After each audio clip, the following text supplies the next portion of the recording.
इस video lecture में हम बात करेंगे Hund's rule of maximum multiplicity, Hund के अधिकतम चक्रण बहुलता का नियम। Hund's rule of maximum multiplicity, Hund का अधिकतम चक्रण बहुलता का नियम, मल्टीप्लिसिटी।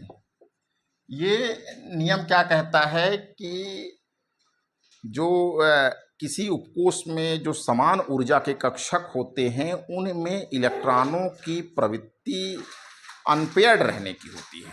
इलेक्ट्रॉनों की प्रवृत्ति अनपेयर्ड रहने की रहती है।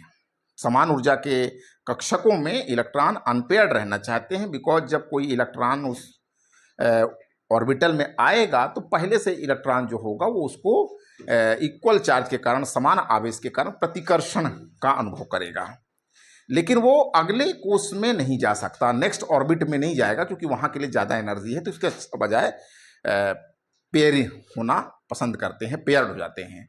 तो हुंड का नियम ये कहता है कि समान ऊर्जा के कक्षकों में इलेक्ट्रॉनों का पेयरिंग तभी होता है जबकि आने वाले इलेक्ट्रॉन के लिए कोई भी रिक्त कक्षक ना बचे। Pairing of electrons takes place in an orbital whenever there is no single electron in any orbitals. समान ऊर्जा के कक्षक हैं तो इलेक्ट्रॉन का जोड़ा तभी बनेगा जबकि नए इलेक्ट्रॉन के लिए, न्यू इलेक्ट्रॉन्स के लिए, आने वाले इलेक्ट्रॉन्स के लिए कोई भी पहले से कक्षक खाली ना हो। तो ये बात किसके लिए हो रही है? सिमिलर एनर्जी के ऑर्बिटल्स की हो रही है, या सिमिलर कह लीजिए, इक्वल कह लीजिए। एक के उपकोष से संबंधित कक्षकों की ऊर्जाएं जो होती हैं वो समान होती हैं। ऑर्बिटल्स सिमिलर एनर्जी के ऑर्बिटल्स हैं।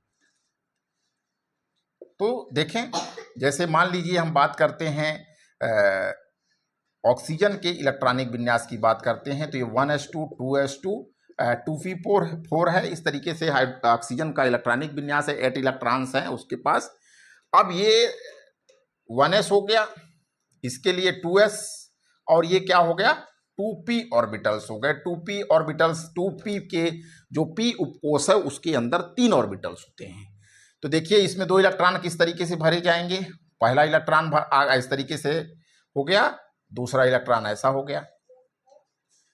इसी तरीके से 2s के केस में भी, चूंकि यहाँ ये 1s है और ये क्या है? 2s है, और ये क्या है? 2p ऑर्बिटल्स है। तो 1s से 2s में काफी ज्यादा एनर्जी का डिफरेंस है, तो दोनों इलेक्ट्रॉन कहाँ रहेंगे? एक इलेक्ट्रॉन आया, दूसरा भी उसी में आ गया। तीसरे और चौथे के केस में देखिए, तीसरा और चौथा हो गया। अब ये 3 इक्वल एनर्जी के ऑर्बिटल्स, ये इक्वल एनर्जी के ऑर्बिटल्स नहीं थे, तो ये पहले भरा, फिर ये भरा, और उसके बाद यहां पर आप देख रहे हैं कि 4 इलेक्ट्रॉन्स को किस तरीके से भरेंगे। तो हुंड का नियम ये कहता है कि समान ऊर्जा के कक्षकों में इलेक्ट्रॉनों का युग्मन तभी होगा जब आने वाले इलेक्ट्रॉन के लिए कोई भी रिक्त कक्षक ना हो। जब तक कक्षक खाली है तो वो अनपेयर्ड ही रहेगा। तो पहले एक एक इलेक्ट्रॉन करके समान ऊर्जा कक्षकों में इलेक्ट्रॉन एक एक करके भरते हैं, फिर जो चौथा इलेक्ट्रॉन्स होगा या जो नया इलेक्ट्रॉन्स होगा, जब पहले से कक्षक भरे होंगे तो उस स्थिति में पेयरिंग होगा। तो चौथा इलेक्ट्रॉन देखिए यहां पर आकर के ये पेयर्ड हो गया। फ्लोरीन के केस में ये कैसा होगा? 2p5 होगा। तो आप देखेंगे 1 2 3 4, ये 5, ये कौन सा हो गया? 2p5, फिफ्थ जो इलेक्ट्रॉन है यहां पर है।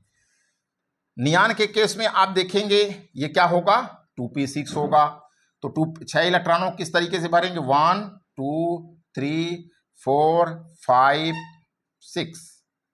तो 6th इलेक्ट्रॉन कहां पर है? ये देखिए 6th इलेक्ट्रॉन यहाँ पे, ये फर्स्ट है, ये सेकंड है, ये थर्ड है, फोर्थ है, फिफ्थ है, 6th है।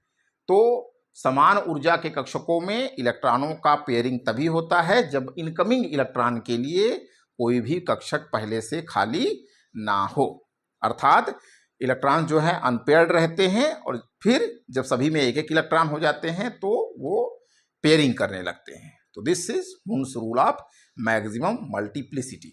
Thank you for watching the chemistry method.